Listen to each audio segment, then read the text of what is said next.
and prototype quickly. A lot of shops that we talk to when we want to make our parts really try to charge us an insane amount of money that we don't have. And it was just really hard for us to just get started building.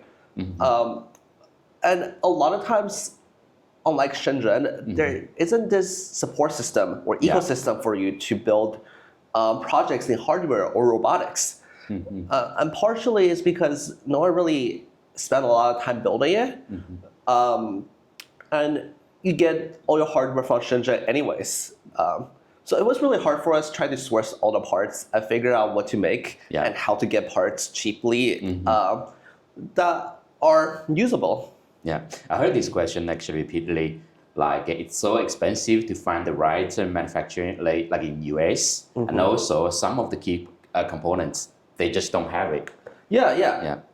So the thing that we've been using a lot is called San. It's a really good manufacturing startup in the US. They make sheet metals. So you have to design everything in terms of sheet metals, which is not bad. But you were able to get US made parts fairly quickly and fairly cheaply. And we were able to use a lot of them because they're just pretty easy to use. The bigger problem is though getting special made part, like the stators inside of a robotic actuator.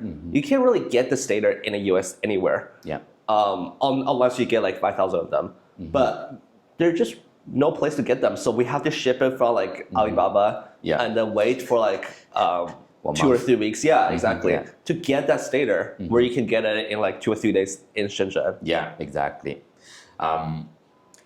Okay, so when did you start thinking this could be more than just a problem and that it might actually be a real business opportunity? I actually talked to a few robotic startups and also hardware startups in the US. What's interesting is many of them come to China from US come to China for manufacturing. But it's interesting because when you look at the prototyping stage, many people choose to prototype in the US. The speed is not slower when you prototype in the US.